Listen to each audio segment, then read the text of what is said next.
imagens. Vamos ver aqui se ele inicia. Você está gravando. Ok. Então, pessoal, muito boa noite para todos vocês, né, os nossos convidados, os nossos alunos da PUC, aqueles do público externo que estão nos cumprimentando, nos prestigiando, os professores, né? Em nome da PUC, Minas São Gabriel, né, das boas noites, boa noite a todos vocês, desculpem. Os nossos convidados de hoje são dois, nossa querida Ana Carolina, né, foi nossa aluna. A Ana atualmente é assistente de compras internacional na empresa Líder Aviação desde dezembro de 2020 agora, exercendo a função de compras internacionais juntamente, né, com negociações de serviços e reparos e calibrações nacionais e internacionais de ferramentas e peças aeronáuticas e não aeronáuticas também. O nosso palestrante, o Ítalo Amorim, é coordenador de compras internacionais da Líder Aviação. Então, Ana Carolina e Ítalo, sejam bem-vindos em nome da PUC Minas. Já agradeço a vocês por colaborarem com os nossos alunos, tá? E desejo a todos um excelente evento e a palavra fica com vocês. Muito obrigado. Bom, né? Boa noite a todos. Primeiramente, eu gostaria de agradecer o convite, tanto da PUC, né, por ter me prestigiado, com essa honra de ser palestrante hoje. Eu sempre, ali como aluna, eu sempre ficava muito feliz quando tinha uma palestra de alguém, sentia que era muito importante chamar alguém, complementava muito. E hoje eu estou nessa posição, assim, nunca imaginei que chegaria tão cedo. E eu convidei... Boa noite, Jaque. E eu convidei o Ítalo, que é meu chefe, colega de trabalho lá na Líder, e eu acho que ele vai complementar muito com os conhecimentos dele aqui para vocês, assim, vai ser uma palestra bem legal. Queria falar que no decorrer da apresentação a gente vai precisar fechar a câmera, porque eu e o Ítalo, a gente testou, né, Ítalo? E ficou um pouco instável, câmera e apresentação, mas depois a gente volta, não precisa sentir saudade da gente, não. E vai ter o período de perguntas no final. Quem tiver alguma dúvida, alguma coisa a acrescentar, pode ficar todo mundo à vontade. Ítalo, se você quiser complementar com alguma coisa? Tá bom, beleza. Obrigado, professor José Cândido, obrigado, Kelly, professor Luiz e Aninha, principalmente, pelo convite aí. A gente resolveu nessa apresentação, em vez de fazer um estudo de caso da Líder ou então algum desafio mais específico que a gente tem no dia a dia, a gente resolveu fazer uma apresentação um pouco mais generalista, onde a gente quer trazer alguns conceitos que a gente acha que vai ser relevante para inspirar esses alunos que são ambiciosos aí do curso de Engenharia Aeronáutica a se engajarem em temas também de suprimentos de peça aeronáutica. Vou apresentar minha tela aqui para você. Vou desligar a câmera, já já a gente volta. E quando tiver todo mundo vendo... Já está compartilhado. Ok, está visível. Pode expandir. Para apresentação de slide aqui. Bom, nosso tema hoje na palestra é justamente o desafio da gestão de peças de reposição aeronáuticas, né? Os apresentadores, como disse anteriormente, sou eu, Ana Carolina Ferreira Santos, e o Ítalo Amorim. A gente vai falar um pouquinho sobre esse tema. Bom, o que a gente vai falar nessa apresentação? A gente vai falar um pouco sobre a abordagem dos conceitos básicos, nós vamos contextualizar o ambiente em que esse tema é envolvido, vamos falar sobre os desafios, né, e as variáveis de interesse que estão presentes, e com isso a gente fala também das estratégias para superar esses desafios e as ferramentas que são utilizadas nesta gestão de materiais. E as tendências de futuro que a gente vê aí no mercado, nas empresas. Bom, um dos conceitos básicos, né, bem importantes assim, nesse tema de gestão de materiais, é justamente o que são as peças na aviação. Então, nós temos as peças aeronáuticas, que ela é conceituada como todo e qualquer produto que está instalado diretamente nas aeronaves. Um exemplo bem claro aí que a gente pode ver são os motores propriamente ditos, trens de pouso, eles são os produtos aeronáuticos. Também existem as peças que são consideradas como não aeronáuticas. Esses produtos, eles são categorizados inversamente dos produtos aeronáuticos, né? Eles não estão instalados diretamente nas aeronaves. Um exemplo são as ferramentas e não é uma convenção, é só para a gente alinhar aqui na nossa apresentação. Esse exemplo que eu coloquei aqui, que são os materiais de apoio de solo. Algumas empresas consideram como produtos aeronáuticos, até porque são produtos feitos diretamente para uso aeronáutico, só que existem empresas que consideram ele como itens não aeronáuticos. Enfim, essas definições, né, de peças, elas são feitas embasadas em documentos, que eles categorizam essas peças em grandes tópicos, assim. E o documento mais conhecido, assim, na aviação é a ATA 100. Essa ATA 100, ela é para quem nunca ouviu falar, né, ela é um manual onde existe essa divisão funcional da aeronave. E essa divisão, ela é feita em capítulos, sistemas, subsistemas e complementos de sistema, que faz com que visa, né, facilitar mesmo a localização dessas informações, que sempre vai ser buscada pelo usuário. E essa ATA 100, ela é tomada como base para a criação dos manuais de manutenção mesmo, sabe? De tão boa que ela foi feita, assim. Então, os manuais de manutenção, que são usados lá no hangar de manutenção, nos ambientes de fábrica, eles são feitos com base nessa categorização da ATA 100. Então, aos estudantes da PUC aí, né, a gente tem um manual de manutenção do Learjet lá no nosso hangar, e quem já teve curiosidade de pegar ele e dar uma lida, assim, a gente vai ver, tem a parte de motores, tem a parte só de hidráulica, então essa categorização ela foi feita com base na ATA 100. E existe também um documento da ANAC que ele tem como objetivo prestar orientações para os trabalhadores do transporte aéreo, que esse documento é chamado de Instrução Suplementar, famosa IS. E dentro das IS existem diversas IS. Existe a IS 43001. E ela fornece informações justamente sobre a determinação da elegibilidade, qualidade e identificação das peças de reposição aeronáutica, que é o que a gente vai falar aqui um pouquinho hoje.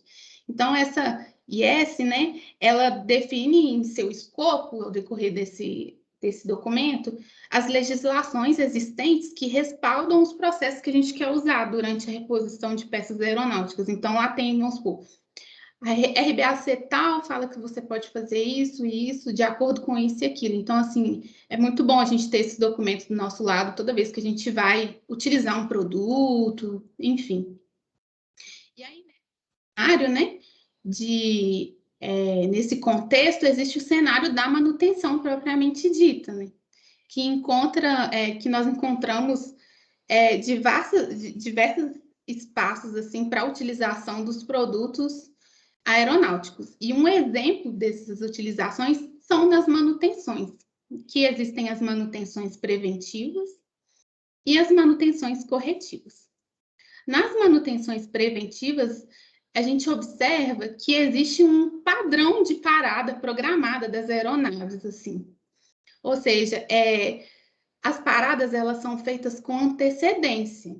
Então, existe um planejamento envolvido com antecedência para utilizar os produtos que vão ser feitos durante essa manutenção. E aí a gente já possui, né, os itens necessários que vão ser utilizados e tal. Já na manutenção corretiva, não existe esse tipo de planejamento a longo prazo. É um caso onde há uma parada considerada indesejada, ou seja, a aeronave ela deixa de poder operar, e em casos assim mais extremos, né, ela simplesmente fica ali parada no chão mesmo, que a gente fala como, no termo da aviação, a gente fala AOG, que é uma aeronave no chão, Aircraft on Ground. E aí, nesse cenário, todas as áreas, ou a grande maioria, ela é voltada para essa manutenção corretiva dessa aeronave, a fim de resolver esse problema mais rápido e deixar a aeronave disponível o mais rápido possível. O que seria uma aeronave disponível? Aeronavegável. A aeronave ela tem que estar em completa condição de voo. E nesse caso de AOG, os custos aumentam, né? O valor das peças aumentam, o frete aumenta. Por que o frete aumenta? Porque a gente tem que usar o frete mais urgente. Enfim, se o Ítalo também gostaria de trazer algum detalhe para complementar essa parte, pode ficar à vontade, tá, Ítalo? Ah, ótimo. Beleza. Acho que o ponto principal aqui é de trazer que esse ativo de altíssimo valor, né, ele precisa estar funcionando operacional a maior parte do tempo, principalmente para as empresas de táxi aéreo e as empresas de linha aérea. Né? Então, essa disponibilidade, né, do equipamento para voo é o que garante, né, uma disponibilidade de fazer receitas, né, com esse ativo. E aí, por isso que no nosso mundo da aviação, né, tem até esse termo que a gente utiliza bastante, né, dos eventos emergenciais que precisam ser sanados o mais rápido possível, que é o AOG, que a Aninha acabou de mencionar. Isso, e eu acho que a gente sabe, né, que a aeronave ela é um ativo de alto valor agregado, assim, né?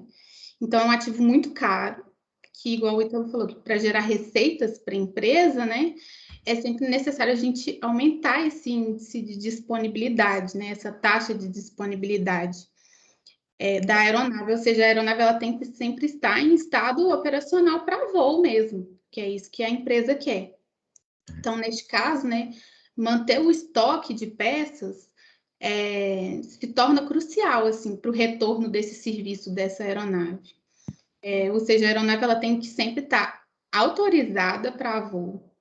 E a gente tem que peças no estoque, ela faz com que não haja necessidade de uma busca do mercado, que não tenha uma logística de entrega, que não gere um aumento da aeronave no chão e o retorno ao serviço é muito mais rápido. Assim.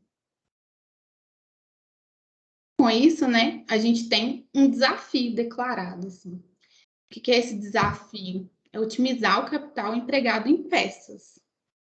E nós fizemos um esqueminha aqui para a gente poder tentar entender melhor um pouquinho sobre como esse desafio aparece na empresa. A gente fez esse esquema, ele ficou meio de diagrama, né? É legal que os alunos de engenharia gostam bastante, né? E eu também me incluo nessa aí, de ter equações, de ter funções em que a gente consegue determinar uma variável, como ela funciona, como ela se comporta em relação às outras.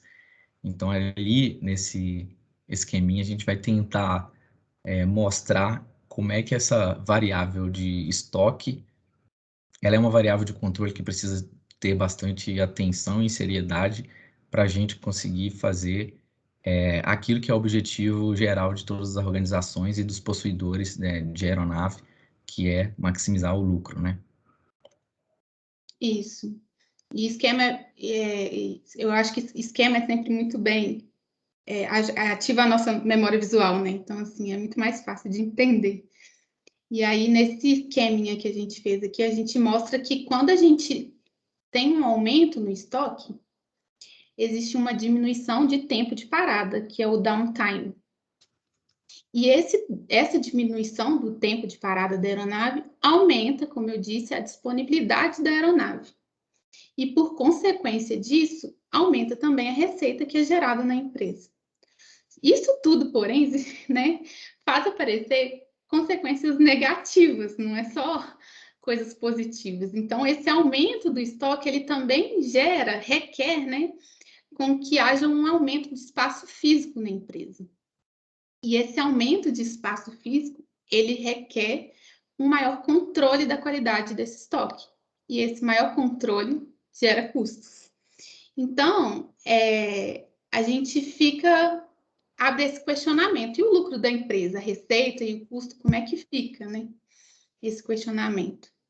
Então, a gente tem o como combater esse desafio, que é para a maximização do lucro, desculpa, a gente tem que sempre dimensionar o estoque e diligenciar as compras, as aquisições dos itens. E com isso a gente tem alguns fatores que influenciam também essa definição dessa política, né, Ítalo? Exatamente. Aí, só para dar uma ilustrada, né, a gente pode entender que lucro é uma função de estoque, e a gente pode até fazer uma comparação bastante simplificada, né, para fins didáticos aqui, é como se fosse uma parábola que tem, né, a concavidade para baixo, né. Se a gente não tiver nenhum estoque, o lucro ele está baixo. Então a gente precisa de ir aumentando aumentando o estoque, né? A gente vai ter que ter uma maior quantidade para aumentar o lucro, né? Como? Aumentando a disponibilidade de uma aeronave para ela gerar essas receitas. Mas vai partir de algum momento, o aumento de estoque, ele não acarreta necessariamente aumento no lucro da organização. Então, é o ponto onde a gente vai ter inflexão, onde se você tiver muito mais estoque, para aquele seu nível de operação, o estoque passa a, em vez de trazer disponibilidade para a sua aeronave, para a sua frota, ele vai trazer mais custo.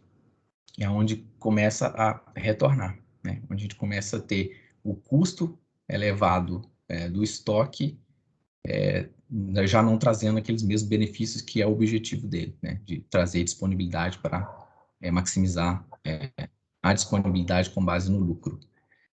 E aí a gente resolveu trazer 5 conceitos que não necessariamente são os mais importantes, mas são conceitos mais tangíveis aqui para a apresentação, que a gente vai tentar mostrar como essas 5 variáveis, né, a quantidade de itens, o custo, o tempo de fornecimento, o perfil da demanda dos fornecedores, eles se relacionam, como eles influenciam nessa definição política, né? Logo ali atrás no slide, a gente declarou de que a solução desse problema, né, desse problema financeiro, ele vai ser com base no dimensionamento do estoque, e o diligenciamento das compras, isso é, o acompanhamento das entregas dos materiais. Então, a gente vai ter, daqui em diante na apresentação, 2 focos, né? Um foco no estoque, um foco nesse diligenciamento das entregas, das aquisições, e a gente vai tentar mostrar, ilustrar para vocês como que esses itens, né, se influenciam na estratégia desses 2 gerenciamentos. A quantidade de itens, acho que é o primeiro ponto aqui para a gente trazer, que a aeronave, né, é um equipamento que se a gente picotar, se a gente... Depende a resposta da quantos itens tem uma aeronave, né? Essa depende do nível de granulação que a gente quer da resposta. A gente poderia dividir um jato pequeno ou a médio porte, que ele teria cerca de 250 mil a 500 mil peças, né? Se você dividisse ele. E aí as aeronaves maiores, até nível jumbo ou jatos transatlânticos, eles seriam assim, aeronaves que teriam de 2 até mesmo 6, 7 milhões de subpartes, né? de itens únicos.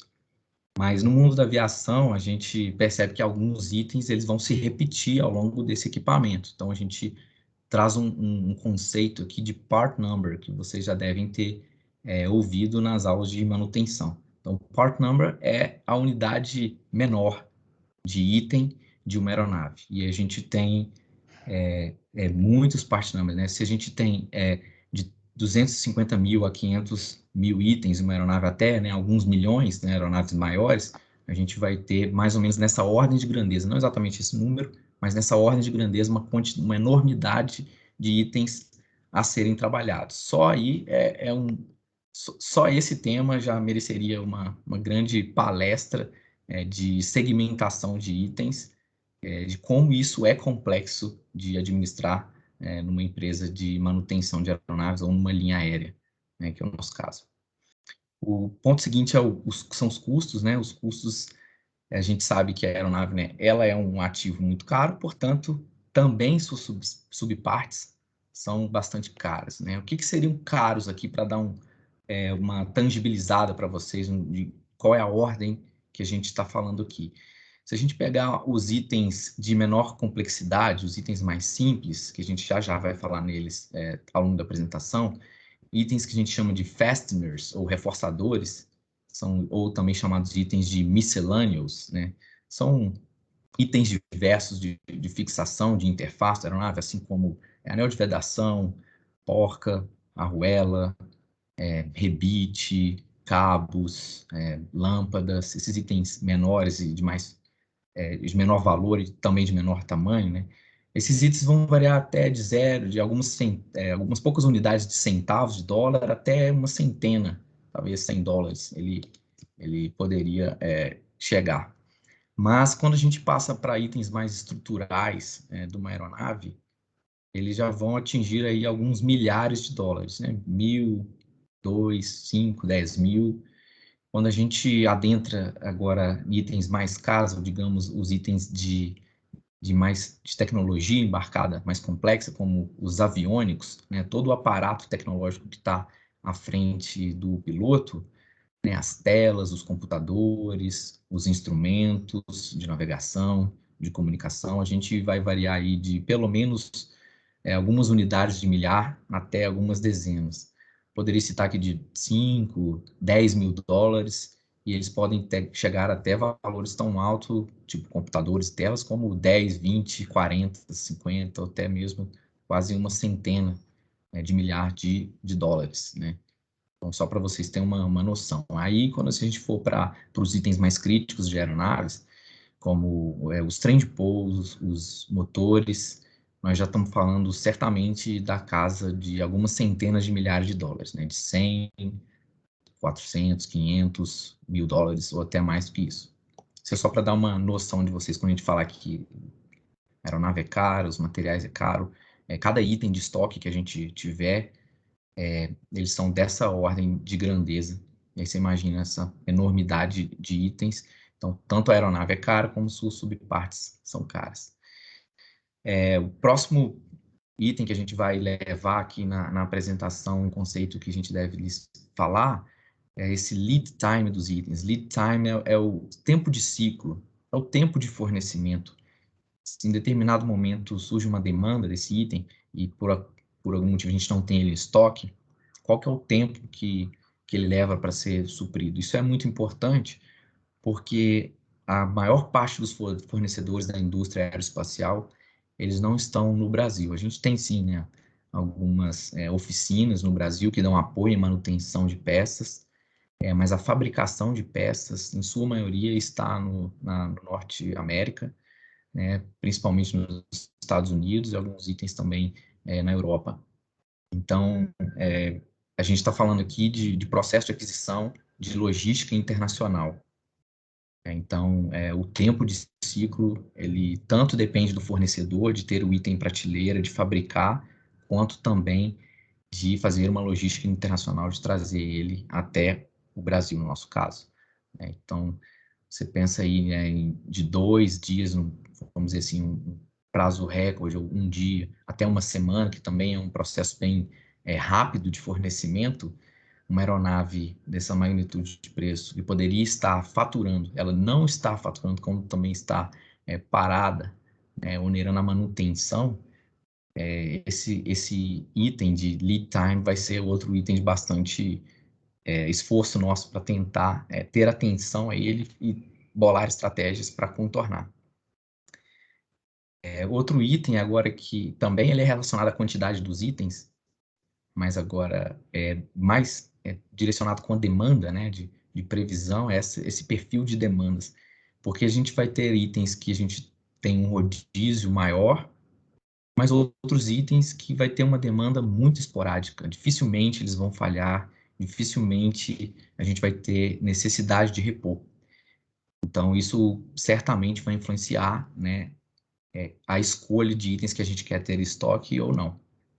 E, por último, os fornecedores, né? Fornecedores nesse mundo da indústria aeroespacial, eles são tidos bem mais como parceiros de negócio do que aquele fornecedor que você compete com ele em tentar obter, extrair a melhor negociação possível. Então, no nosso setor e todo esse todos os processos que a gente faz, a gente tende sempre a buscar essa parceria de colaboração, porque o objetivo tanto do operador quanto do fabricante dessa aeronave é maximizar a disponibilidade do produto. Então, o fabricante ele é bastante empenhado em ajudar operadores, né, quem comprou a aeronave, em ter o máximo da disponibilidade, porque ele sabe que aquilo, se a gente não tiver essa disponibilidade desejável, a empresa não for lucrativa, esse operador, em algum momento, vai migrar para uma outra marca ou para um outro produto que aí sim ele consegue girar o negócio com uma lucratividade maior. Esses são os itens que a gente vai explorar bastante aqui. Exatamente. Então, com esses fatores, né, de influência dentro desses desafios que a gente encontrou, né, a gente impõe algumas estratégias para o suprimento dessas peças.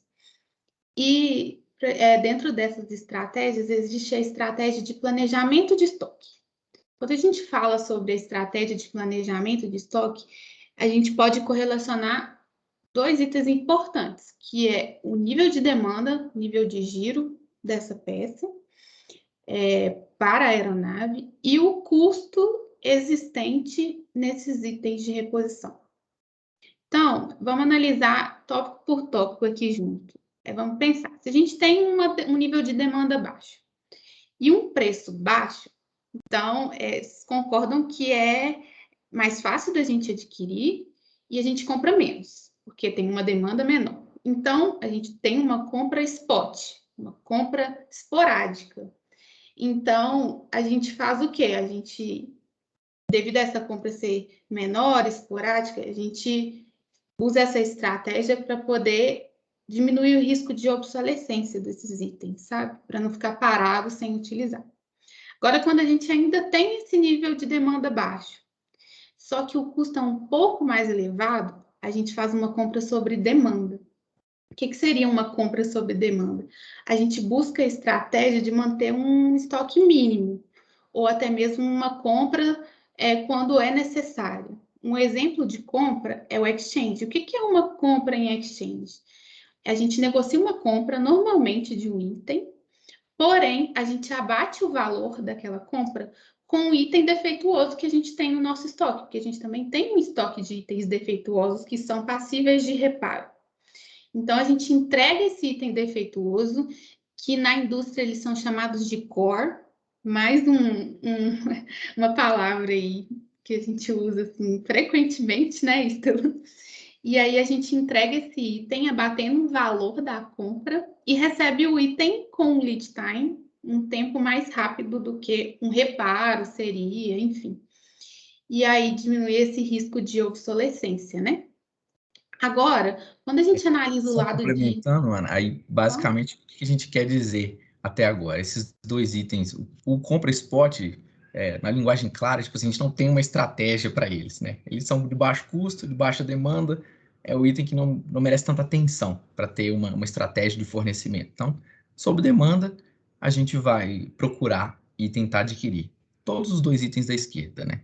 Tanto de baixo custo ou de alto custo. O de alto custo, ele precisa de ter um pouco mais de atenção, porque se você, por aventura, acaba colocando um item de baixo giro, mas de alto custo na sua política de estoque, você vai ter um capital empregado que não vai ser utilizado. É tudo que é o oposto que a gente quer, né? Otimizar o capital empregado em estoque, né? Em peças de reposição. Então, a atenção é principalmente com o valor, para a gente não gerar esse risco de obsolescência. Não sei se todo mundo está familiarizado com esse termo, mas obsolescência é um item se tornar obsoleto para a empresa. É um item que ele está no estoque e ele não tem o uso, né? Não tem uma previsão de uso, e, portanto, né, ele claramente ele demonstra aquele capital empregado que não está sendo utilizado. Então, o nosso foco vai estar com estratégias mais elaboradas, né, nesses 2 itens da direita, aí, que são itens de maior giro de estoque. Isso. Obrigada. Então, aí quando a gente vai analisar, né, essa parte que o Ítalo começou a introduzir, que seria um maior giro, uma maior demanda no estoque, né? A gente começa pensando, beleza, a gente tem uma alta demanda e um custo baixo. Então, a gente vê que esse é um item que é um momento especial para a gente poder manter um estoque de segurança desse item, porque tem baixo custo e alta demanda. Como que é calculado, né, é feito esse cálculo de estoque de segurança? Ele é feito por meio de projeções estatísticas, que são baseadas em históricos, em compras passadas, em demandas passadas, que fazem com que há uma projeção para a demanda no futuro. E aí, quando a gente tem uma alta demanda, porém um alto custo, aí é um item crítico também de ser analisado. E aí a gente tem um ressuprimento estratégico. E aí são itens críticos de se suprir devido ao alto valor agregado, né? E a gente sempre busca estratégias para tentar mitigar, né, problemas que podem vir a surgir.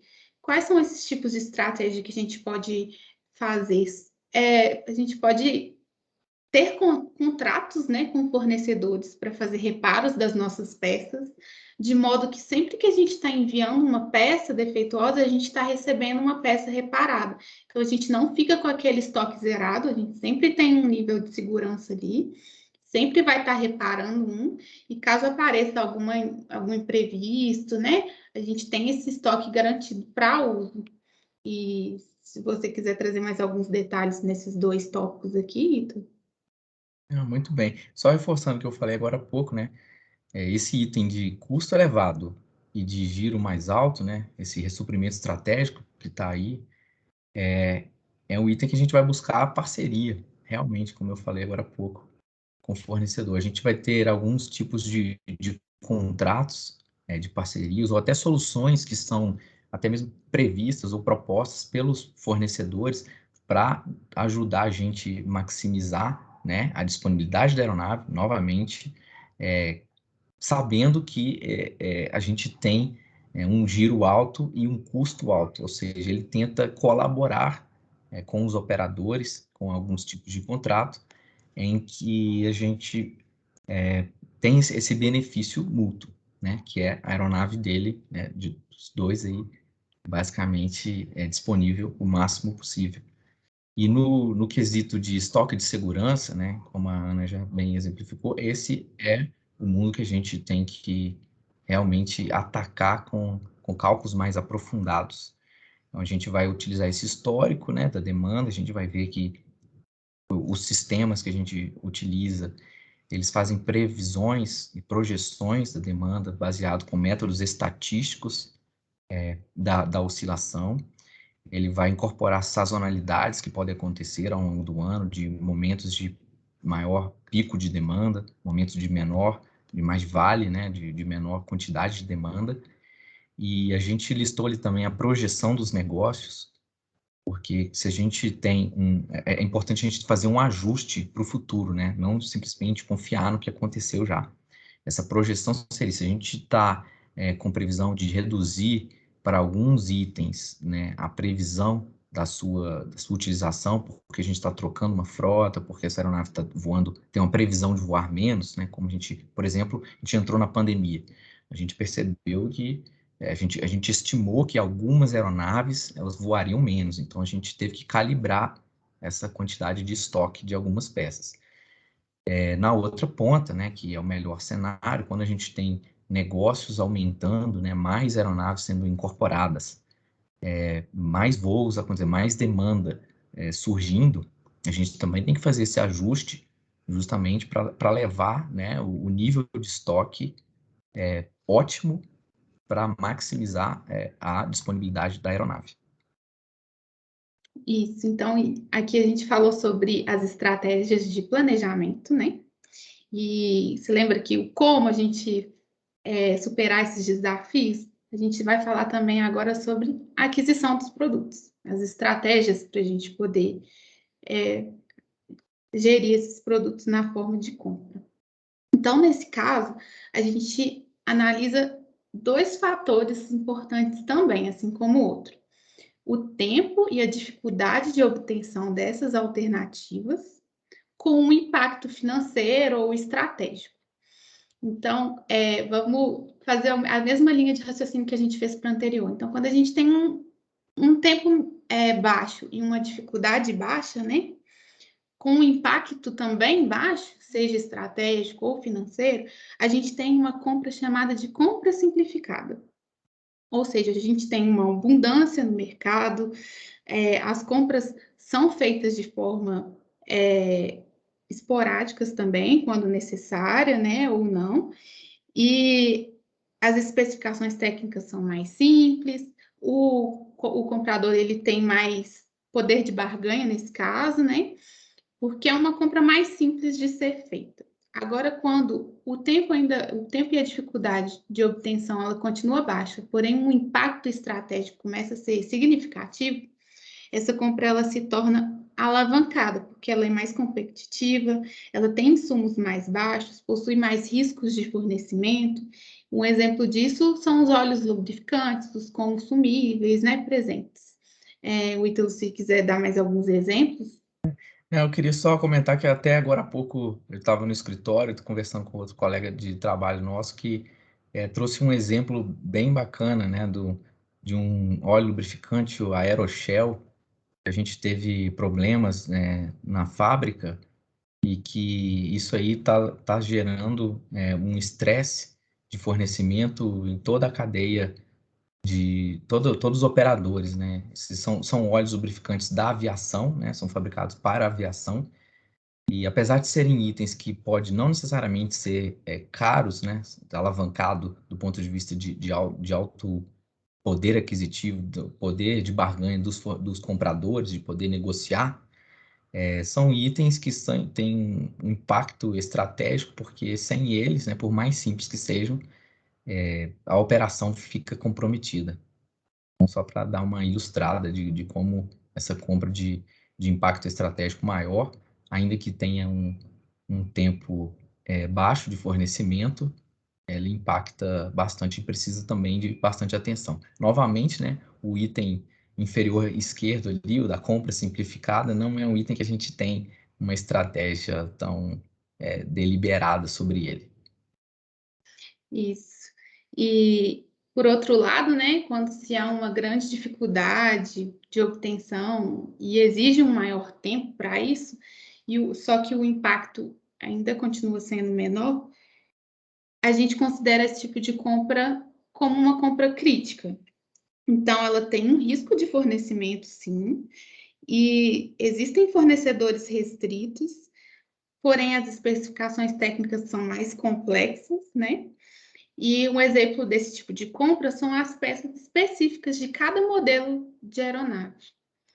E o tipo de estratégia que a gente pode gerar para isso são os estoques consignados, que o Ítalo vai explicar um pouquinho melhor. Esse estoque consignado a gente só listou, não necessariamente a gente usa essa estratégia para todos os itens de compra crítica, né? Itens pela dificuldade ou pelo tempo de obtenção, a gente é mais complicado, né? O estoque consignado, ele é interessante a gente falar que ele existe também nessa indústria, mas ele também existe em outras indústrias. É um estoque, pode ser um estoque avançado ou então um estoque do fornecedor, mas dentro do cliente. O estoque avançado são estoques em centro de distribuição dos fornecedores, normalmente do fabricante da aeronave, frisando aqui mais uma vez, ele é um parceiro de negócio para fazer a disponibilidade da aeronave ser o maior possível.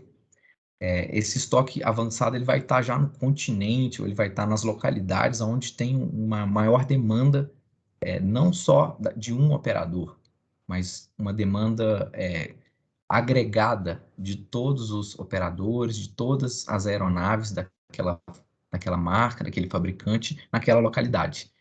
E um outro tipo de estoque consignado, né, que também existe, é o estoque que pode estar dentro do cliente, né? Por exemplo, na nossa empresa, na Líder Aviação, a gente tem alguns fabricantes que a gente tem essa parceria de ter o estoque que ainda é do fornecedor, né, do fabricante, mas ele está em nossa guarda, ele está em guarda da empresa, para quando for necessário utilização, ele já está muito avançado, né? A gente basicamente efetua a compra do item ao fornecedor quando surge a necessidade. Então, esse é um item que a gente queria colocar para ilustrar uma estratégia conjunta de fornecimento do fornecedor com as empresas operadoras e em itens de compra crítica. E no item de compra estratégica, né? Aí já estou fazendo o gancho, Ana, com as outras parcerias de fornecedores que a gente tem. Por exemplo, em motor, é bastante comum a gente ter esse contrato PBH, que a gente chama na indústria aeroespacial, né? Pay by the hour, né? É um contrato que a gente normalmente faz alguns adiantamentos para esse fornecedor, pagando por horas que são voadas, e a ideia é esses adiantamentos já ser provisionados para o fornecedor em um momento em que você tiver uma demanda dessa peça que tem alto impacto estratégico ou de alto valor financeiro, e ao mesmo tempo o tempo de obtenção ele é mais longo, ele é mais crítico, né? Ou então a dificuldade por poucas fontes de fornecimento, esse fornecedor que você tem o contrato, ele vai ter a obrigação de te entregar em prazos fixos. Então, esse é um contrato bastante conveniente também para a gente ter uma redução desse estoque de impacto estratégico e financeiro alto, sobretudo quando o item, né, fazendo um gancho com o slide anterior, de demanda mais baixa ou então de demanda mais alta, isso não necessariamente ele está em um campo ou outro, mas que a dificuldade, o tempo de aquisição comprometeria a disponibilidade da aeronave. Então, esse é um contrato bastante utilizado. Normalmente, ele acontece mais para motores de aeronaves, mas a gente também tem, quando produtos são novos, e aí eu quero dizer, uma aeronave nova, né, quando é um produto lançado, um modelo novo de um certo fabricante, é conveniente também a gente ter esse tipo de contrato com a fábrica, porque a gente ainda não tem um mercado de peças consolidado, né? A gente não tem muitas fontes de buscar quando a gente tiver a demanda de uma peça dessa aeronave, que é um modelo novo. Então, basicamente, a gente fica na mão, vamos dizer assim, do fabricante. Então, esse início de produto, de lançamento de um produto, é bastante útil a gente ter os contratos pay by the hour com os fornecedores. Isso, como o Ítalo disse, né, a compra estratégica, ela é uma compra mais crítica, né, quando se comparada às outras. Ela é o extremo oposto da compra simplificada. Então, nesse caso, não é o comprador que tem o poder de barganha, né, Ítalo? É o fornecedor que tem esse tipo de poder, assim, nas mãos. Aumenta o tempo de negociação, exceto quando tem esses tipos de contrato que o Ítalo deu o exemplo, assim, bem claro. E o mercado acaba sendo um mercado oligopolizado mesmo, assim. É a aviação. E aí, por meio dessas estratégias, né, de aquisição, de planejamento, a gente tem as ferramentas que são utilizadas para impor esse tipo de estratégia que a gente apresentou aqui. Então, essas ferramentas, uma delas, né, sistema de cálculo de dimensionamento de estoque, ele faz um cálculo para fazer uma previsão para o futuro por meio de dados históricos, né, dados do passado, e juntamente com os métodos estatísticos, ele prevê o perfil de demanda do futuro. E, além disso, né, é importante também ter um bom gerenciamento da produção, lá no hangar, na área de manutenção, é extremamente importante. Um exemplo disso são as ordens de serviço, OS, né, para quem não conhece, as ordens de serviço sendo elas preventivas ou corretivas. E existem também sistemas, né, que calculam e sugerem a distribuição de materiais, ou seja, de acordo com a demanda, né, o sistema ele aloca o item para atender esse tipo de demanda, para realizar esse ressuprimento. Então, eles são alocados para o estoque, são alocados para a aeronave ou são alocados para a compra propriamente dita. E aí, se o sistema percebe a falta de algum desses itens, né, ele sugere pedido de compra, aquisição de novos itens. E esse pedido de compra, ele é validado, sempre validado pelo comprador. E o comprador também, ele valida a questão do lead time, que o Ítalo explicou, que é o tempo, né, de aquisição. E isso tudo em conjunto, ele não gera, né, imprevistos ou os famosos AOGs aí que a gente explicou lá no início. Ítalo, você quer complementar? Exatamente. É interessante pontuar aqui para o pessoal que esses sistemas eles podem funcionar separadamente, mas normalmente eles são todos os três são sistemáticas, né? Não necessariamente são sistemas, né? São sistemáticas, são ideias, são métodos para a gente fazer a manutenção e o gerenciamento de materiais acontecer da maneira mais otimizada possível. Eu acho que é válido a gente frisar o gerenciamento da manutenção. As ordens de serviço, que a Ana comentou, preventivo e corretivo, são pacotes de serviço de manutenção na aeronave. Essas ordens de serviço são uma maneira de publicar, de mencionar para o setor de suprimentos os materiais que precisam ser entregues para que uma manutenção ocorra. E aí vai um grande desafio de fazer esse alinhamento da produção, né, das prioridades do hangar com a capacidade do time de suprimentos poder atender com logística ou com compra e também com dimensionamento do estoque essas prioridades da manutenção.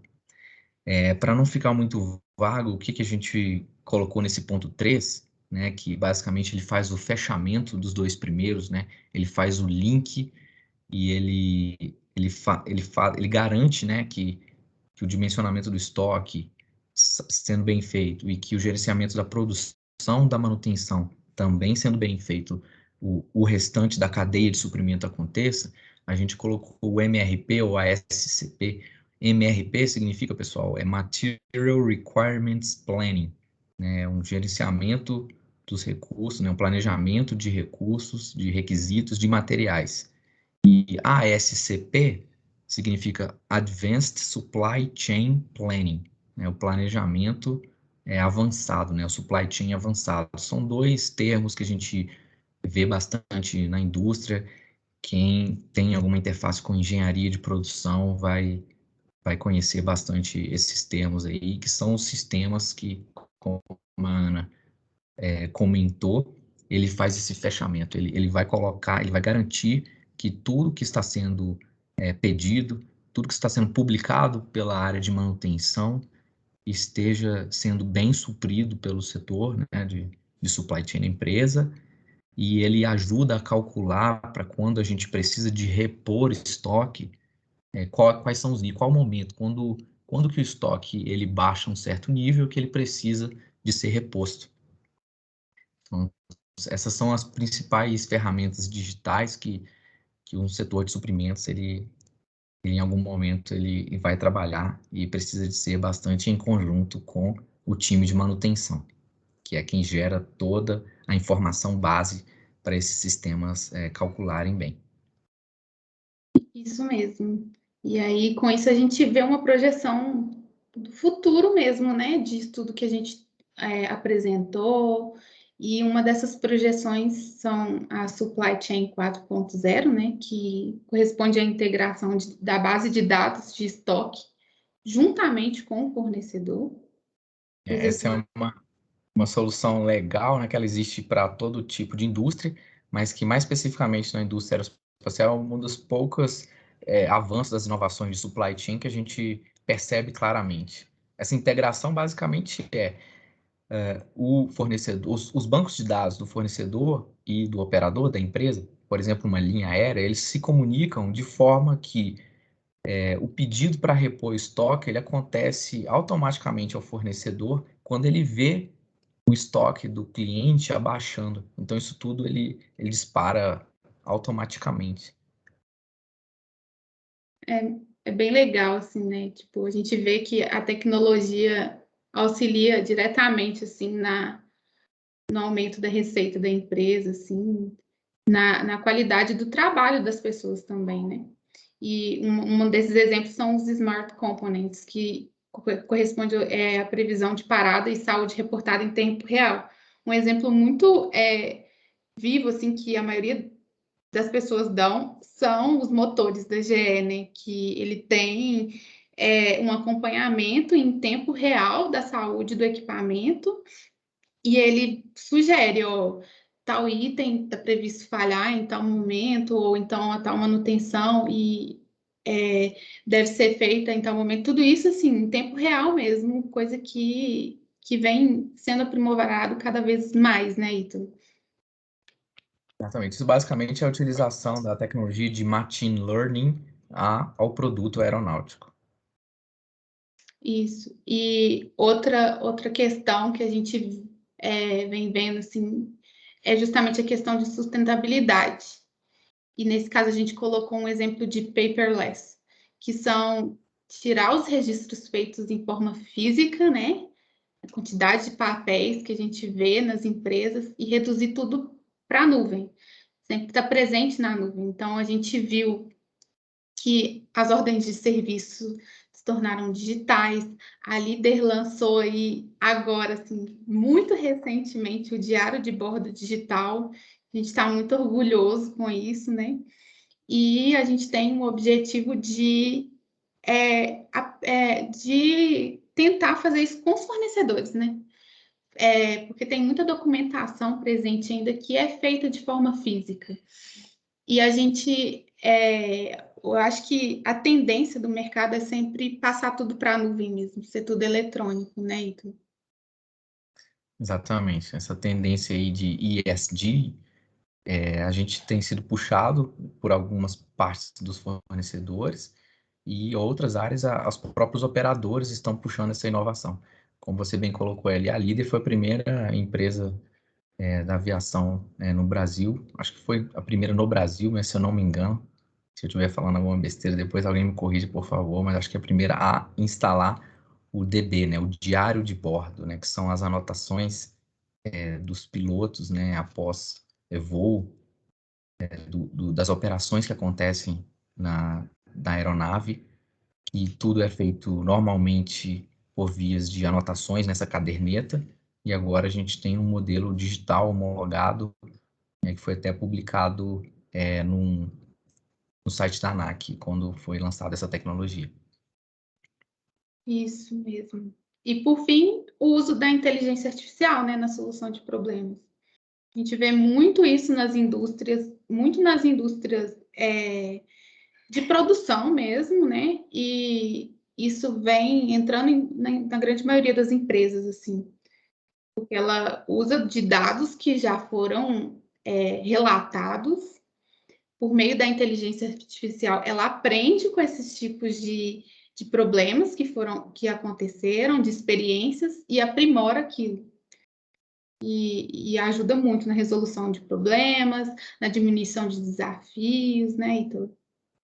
A inteligência artificial é uma tecnologia que está exponencialmente crescendo e que vai ter uso nas diversas aplicações. Como a gente falou bastante aqui de cálculos, análises, projeções, né, e sugestões, tomadas de decisão, a inteligência artificial certamente ela vai ter esse papel aí em algum momento, auxiliando ou até mesmo substituindo o profissional que trabalha em algum ponto de uma cadeia de suprimentos. Acho que esse é um desafio que não está ainda terminado, né? Ele está em andamento, né? Como utilizar a inteligência artificial da maneira mais responsável possível e fazer o uso dela, né? Que é a agilidade e as projeções para tomada de ação, para a gente fazer as empresas crescerem, para fazer as aeronaves voarem mais.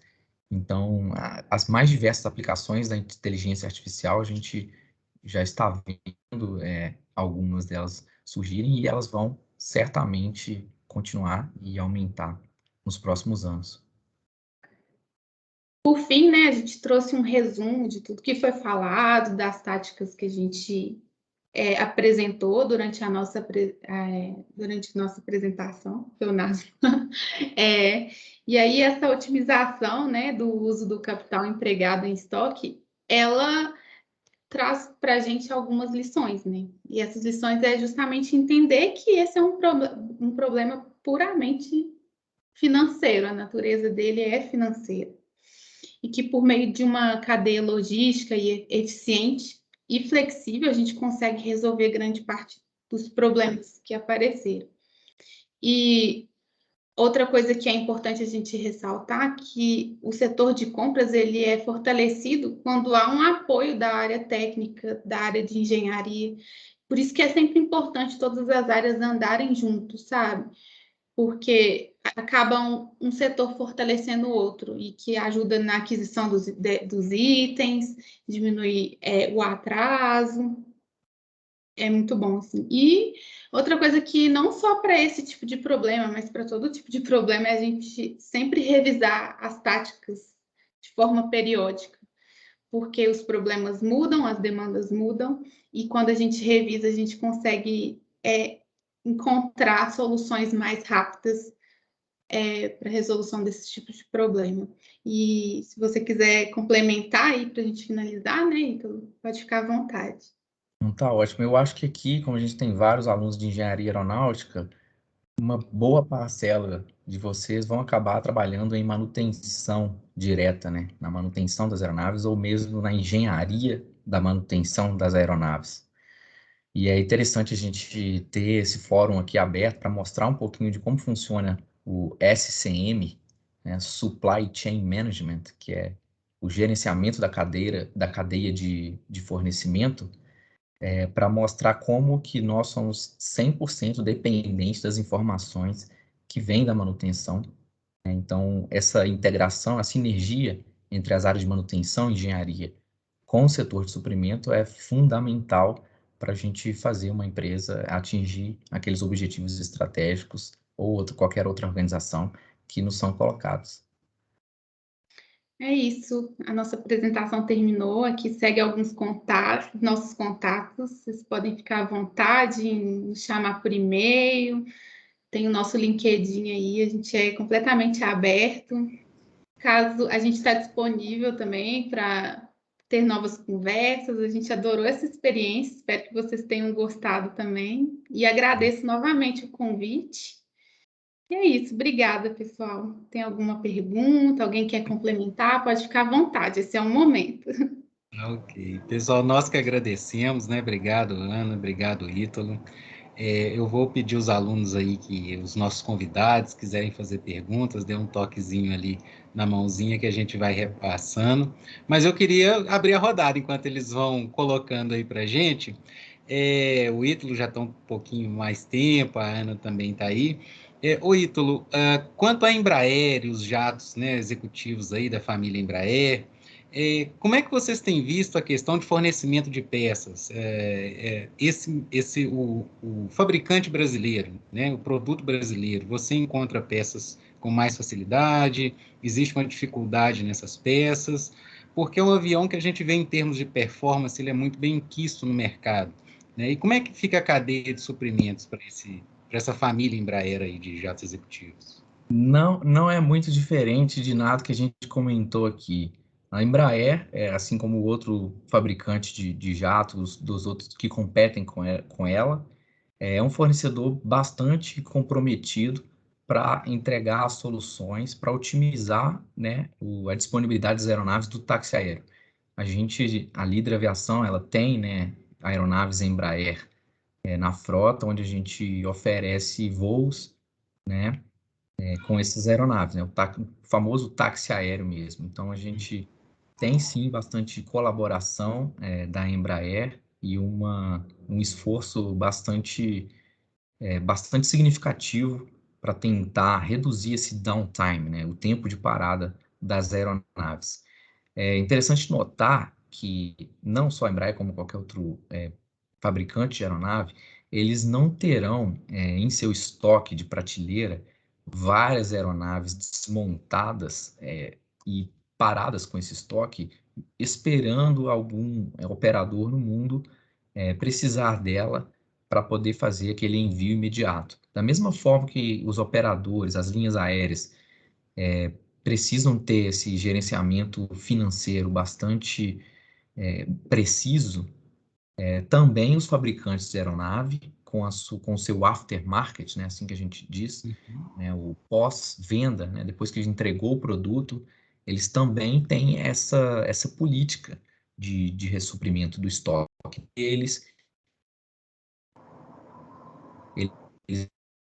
estão acompanhando sempre, através das engenharias, melhorar o fornecimento de peças ou até mesmo reduzir as falhas das peças. Então, normalmente, vai acontecer casos da gente ter uma nave parada por alguma discrepância, uma peça em prateleira do próprio fabricante. Acho que uma picotada na ligação, correta? Eu só fazendo... Tá me ouvindo? Sim, nós estamos te ouvindo. Só fazendo o fechamento, então, é que a Embraer, assim como outros fabricantes de jatos, eles são, sim, bastante comprometidos em aumentar essa disponibilidade e muito esforço é feito, e a gente percebe da Embraer e de outros fabricantes para tentar aumentar essa disponibilidade. É uma parceria, como a gente falou várias vezes aqui ao longo da apresentação. Ótimo, muito obrigado. Nós temos aí, pessoal, o Lucas, ele pediu aí para fazer uma pergunta. Lucas Alves, fica à vontade, Lucas. Pergunta para os nossos palestrantes aí. Boa noite, pessoal, tudo bem? Boa noite. Meu nome é Lucas, né? Eu já fiz engenharia de produção, agora estou fazendo engenharia aeronáutica. Eu estava querendo saber em relação, lá na Líder, tem algum, por exemplo, part number ou alguns part numbers que possuem um giro maior de estoque e que é aquele tipo, aqueles produtos fundamentais, não pode faltar no estoque, porque, tipo assim, direto e reto, as aeronaves têm precisado. Estou querendo saber se possui algum item de giro maior assim. Com certeza. Possui vários, na verdade, né? Acho que o Ítalo caiu, se não me engano. E todos Tá aí. os itens que a gente comentou, né? É isso mesmo, é igual os fasteners, né? São itens que possuem um giro muito alto, a gente sempre está utilizando, né, Ítalo? E a gente sempre consegue manter esse estoque. O Ítalo pode até continuar aí, está tendo uma instabilidade aí na internet. E Então,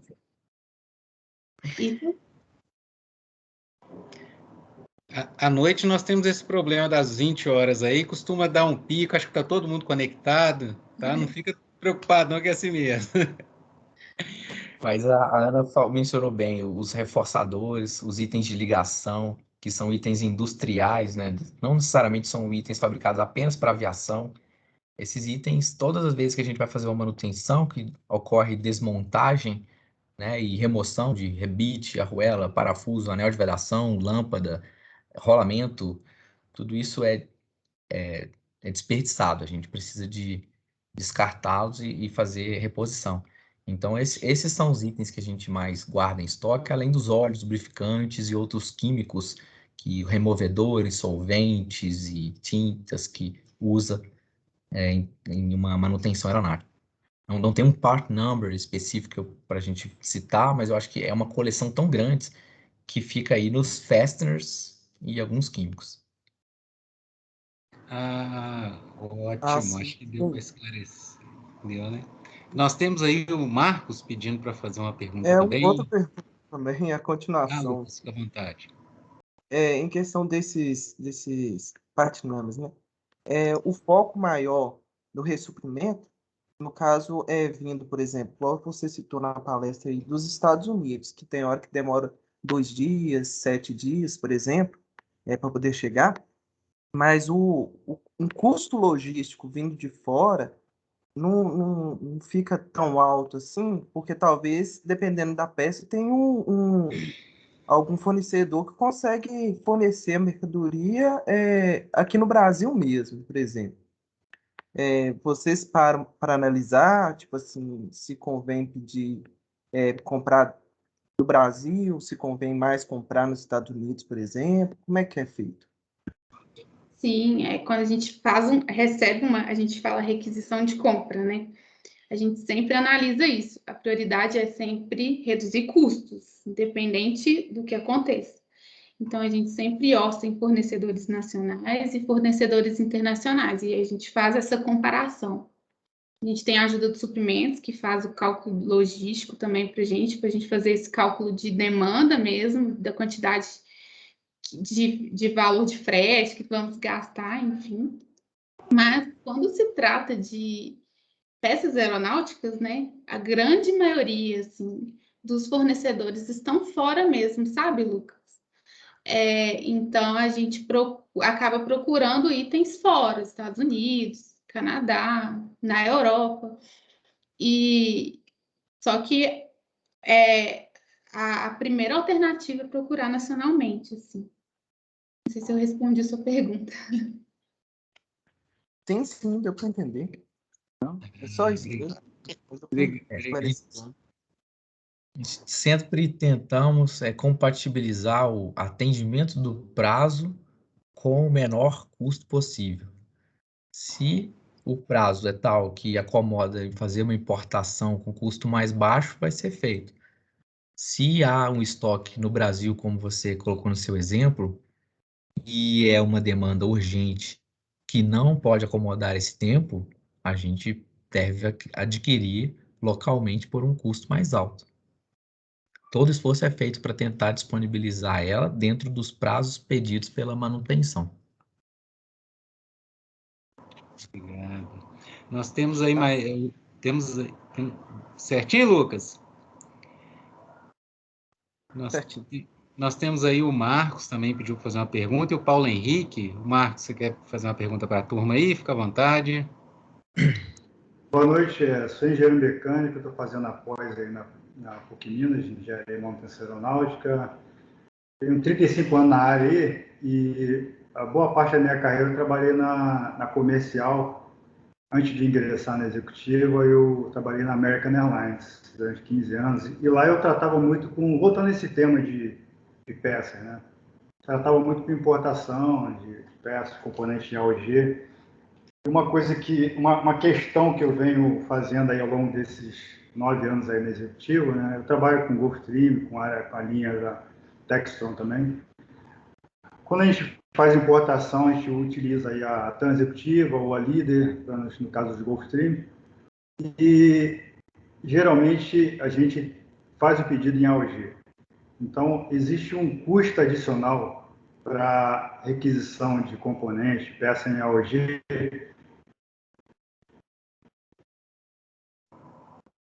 que eu ainda não consegui entender, porque tem que pagar um custo adicional por requisição de componente AOG. E a gente, nessa correria da executiva, né, deficiência de componente aqui no Brasil, a gente acaba tendo que pagar esse adicional. E eu queria entender o porquê desse adicional em relação aí a questões tributárias com a Receita Federal, se realmente tem um custo adicional para a importação de peças em AOG. Não sei se já foi falado sobre esse assunto, que eu perdi um pouco aqui meu sinal de internet.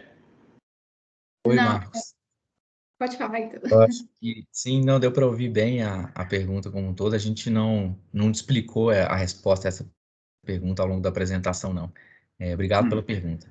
Esse custo adicional de AOG, ele vai ser tanto parte do fornecedor, que vai ter que disponibilizar o item mais rápido, vai ter que fazer uma aceleração em seu processo de envio, ou mesmo ele vai ter que agilizar a fabricação ou montagem de uma peça. Então, a parte é do fornecedor.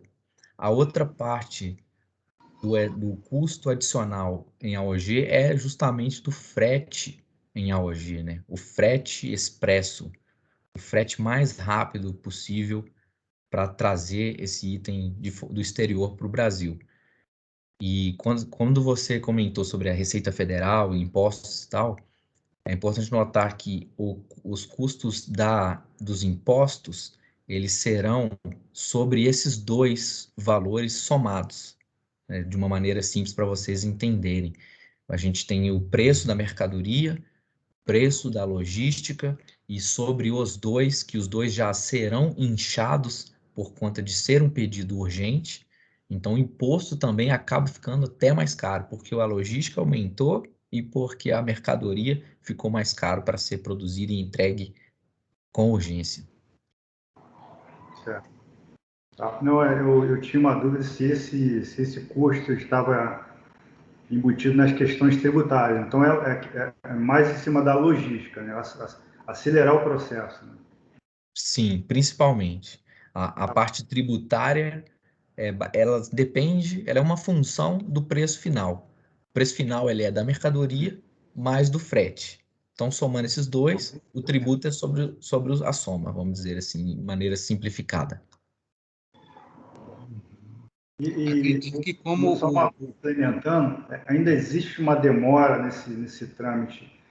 Isso aí é um retardo lá dentro do pessoal que faz o trâmite de aduaneiro, porque eu viajo muito lá para os Estados Unidos e esse processo é muito rápido, é muito acelerado. Às vezes você consegue receber componente em overnight lá, às vezes no mesmo dia.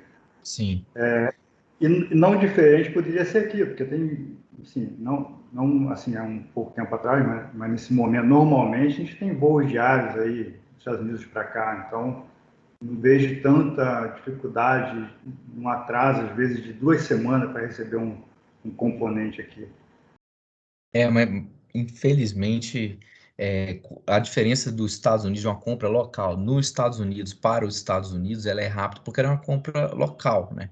Quando a gente traz de fora, a gente realmente precisa de passar por um crivo de fiscalização das aduanas brasileiras, da alfândega, da Receita Federal, que faz todos os esforços para garantir, né, uma conformidade da importação dos negócios, né, do comércio exterior que está sendo feito entre dois países. Não chega a ser 2 semanas o tempo, né, em que uma Receita Federal disponibiliza, mas talvez esse prazo que você deve estar acostumado, ele pode ser uma soma dos prazos, né? O prazo do fornecedor de fabricar, de agilizar, de transferir dentro dos Estados Unidos, de entregar. Depois o prazo da logística internacional. Por mais que a gente tenha voos diários, essa logística internacional ela precisa ser feita por meio de agenciamento de cargas, né? Todo o excesso de porão, de espaço para os voos internacionais, eles já são reservados e eles já são comprados por esses agentes mesmo. Então, quando a gente precisa de fazer uma importação AOG, fazer uma logística muito expressa, normalmente alguém vai ter que furar a fila. Então, furar a fila é retirar algo que já estava planejado há algum certo tempo para fazer o embarque, qualquer carga que seja ela, de qualquer indústria farmacêutica, química, têxtil, e a nossa peça aeronáutica teria que ser colocado no lugar. E por conta disso, não é um processo tão fácil de se fazer, de negociar com essas companhias aéreas que já tinham toda a sua reserva feita. É a mesma coisa de tentar comprar um ticket de uma passagem no avião que já está overbooked, já está lotado, ou mesmo comprar uma passagem de ônibus quando ele está totalmente cheio, né? A gente tem que tentar negociar. E aí os preços da logística sobem para poder fazer isso, como nem sempre é possível. Algumas vezes, por mais que tenha um voo diário, é esperar uma melhor janela ou desistência de carga de vir para o Brasil para a gente encaixar essa carga AOG. Mas o time de supply, ele precisa realmente estar aí em consonância com o time de manutenção para justamente atender na melhor maneira possível que a manutenção precisa, dadas as prioridades de uma organização. Perfeito. Deu para entender bem. Muito obrigado pela explicação. Obrigado, Marcos. O Paulo Henrique queria fazer uma pergunta aí para a gente. Fica à vontade, Paulo.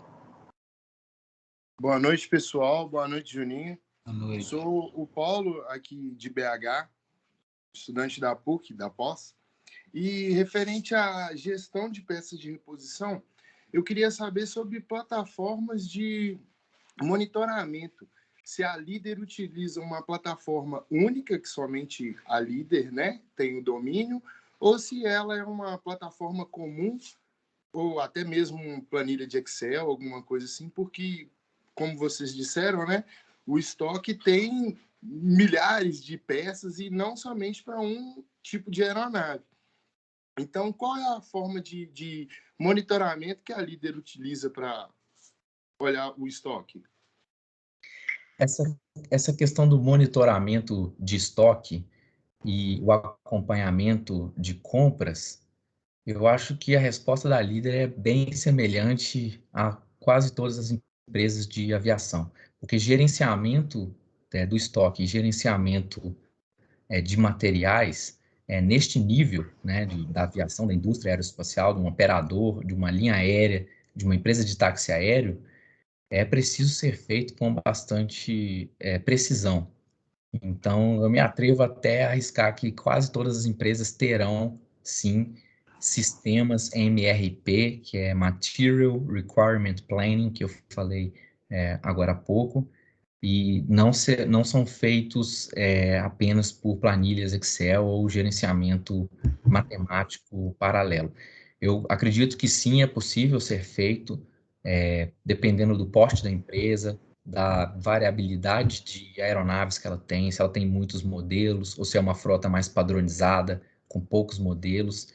Acho que tudo isso são fatores de influência para a escolha, né, dos seus melhores sistemas para você otimizar esse custo de capital. Na Líder, especificamente, a gente tem um sistema, ele é interligado, mas ele tem alguns blocos que são aqueles que a gente falou ali no penúltimo slide. Beleza. Beleza. Pessoal, nós temos ainda tempo para mais uma pergunta. Alguém gostaria de fazer alguma pergunta, alguma colocação? Acho que a palestra foi muito boa, vocês conseguiram explanar bem. Ó, temos aqui, deixa eu ver quem é que está levantando aqui a mãozinha. Por favor, quem nos pediu aí, pode fazer seu questionamento. Eu não consegui visualizar o nome aqui, mas fica à vontade. Oi, boa noite. Vocês me escutam? Sim, Bruno. Eu sou aluna também da PUC, eu sou formada em engenharia elétrica e trabalho numa empresa de manutenção também, mas mais voltado para a área de IFE, né, In-Flight Entertainment. E eu vejo que vocês estão falando mais de peças, de avião, realmente. Eu queria entender, hoje no mercado, qual que é o maior desafio para vocês com relação à concorrência das empresas de manutenção? Eu acho que Acho que essa pergunta ela está mais relacionada às áreas de vendas, de estratégia de negócios, né, de como que a gente, como uma empresa de manutenção vence seus competidores. Eu acredito que com essa complexidade toda que a gente mostrou aqui de materiais, a conta de materiais é uma das contas mais altas de uma empresa de táxi aéreo ou de linha aérea, assim como o custo da mão de obra, ele é bastante significativo também, porque a gente tem mão de obra extremamente qualificada, os pilotos e os mecânicos, os engenheiros, os inspetores, é uma mão de obra bastante qualificada, portanto, também tem um custo significativo, assim como, por último, aí, o custo do insumo, né, de custo variável, diretamente relacionado à operação, que são custos de peça, a peça eu já comentei, mas custos de combustível, que também é bastante significativo. Então, quando você soma esses três, né, na ponta do custo, eu acho que o gerenciamento dos custos em uma empresa que tem altos custos, que está à mercê da variação cambial, né, porque o custo de combustível, bem como o custo das peças, eles são dolarizados, né, eles dependem da taxa do dólar. Então, acho que o grande desafio de vencer a concorrência em uma empresa da aviação é gerir bem os custos, entregar valor para o seu cliente de forma que ele realmente aprecie o tempo, a velocidade, o conforto que ele está pedindo e compatibilizar essas intempéries aí que acontece da globalização. Só complementando o que o Ítalo falou, eu acho que um das áreas mais importantes, assim, que a líder sempre, além da segurança, né, que é o primeiro lugar, que a líder sempre incentiva é a questão de inovação. Então, quando a gente inova em oferecer um produto, a gente se torna uma empresa atrativa a novos clientes, a geração de negócios. Então, eu vejo, nesse pouco tempo que eu estou na líder, eu já vi grandes inovações que aconteceram. O exemplo que a gente deu aí foi o diário de bordo, né, digital. Então, assim, a gente dá um passo a mais na questão de competitividade, a questão de inovação é muito importante também nos serviços que a gente oferece. Só complementando, desculpa, professor, não sei se eu tenho tempo ainda. Fique à vontade, Bruna. Temos mais uns minutinhos. Pode Legal. perguntar. Aproveita o conhecimento da turma aí. Gostei desse comentário da Ana com relação à inovação. E me surgiu até uma dúvida. Porque na aviação a gente tem sempre aquela coisa de ser bem, assim, engessada, vamos dizer, por causa das regras da ANAC, regulamentações e tudo mais. Mas está sendo bem visto, então, essas inovações, que nem vocês comentaram do diário de bordo. Mas, pô, o pessoal está acostumado a escrever tudo no papel, a levar embaixo do braço, a ter redundância. Como é que tá isso para o mercado, para o pessoal? A inovação na aviação, né? Eu acho que só abaixo da indústria nuclear é a segunda mais regulamentada, justamente pelo impacto que pode ter na vida da gente fazer mudanças, né? Às vezes meio disruptivas demais, isso impactar no negócio como um todo. Então, as inovações, elas são às vezes incrementais, mas toda inovação que é suportada com bastante investimento e aí com muitos testes de validação para mostrar que é agregado segurança naquela inovação específica, qualquer que seja, na indústria aeroespacial, não digo não só nos operadores, também do lado do produto, desenvolvimento da aeronave, ela passa bem. Eu acho que a grande questão é bancar um investimento alto com muito teste de validação, Bruna, para você garantir que a inovação que está sendo proposta, ela pode sim ser replicada, né, em escala, sem nenhuma influência em segurança, que é o que são os mantras, né, das agências reguladoras, né, principalmente da aviação, esse comprometimento em fazer um negócio de transporte aéreo acontecer da maneira mais segura possível para todo mundo. Eu acho que essa é a grande questão, é bancar investimentos caros com muitos testes de validação para que as inovações propostas não sejam incorporadas sem toda a segurança que as agências reguladoras exigem e exigem de maneira, na minha opinião, bastante responsável. Deu para responder, Bruna? Deu para compreender? Legal, perfeito. Obrigada, viu? Tranquilo. Valeu.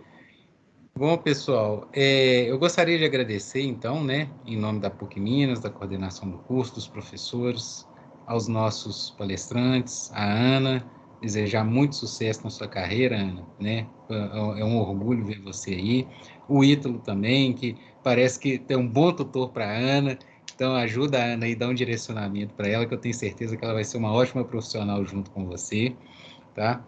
Informar, né, os nossos convidados, os nossos alunos da pós, da graduação, que os certificados das inscrições feitas pelo Simpla vão estar disponíveis vão ser enviados, né, pela própria plataforma, e agradecer o pessoal e desejar uma boa noite para todos, agradecer e aguardar uma nova oportunidade, tá bom? Nós temos muitos comentários aí, Ítalo e Ana, da participação de vocês, os alunos parabenizando, então eu retransmito em nome dos nossos discentes também os agradecimentos e desejamos aí muito sucesso para vocês na Líder Aviação. Obrigado. Obrigada, gente. Boa noite a todos. Obrigado e boa semana aí de ciclo de palestras para vocês. Tenham um bom proveito. Um abraço. Vocês são nossos convidados. Obrigado, gente. Fica com Deus. Até uma próxima oportunidade.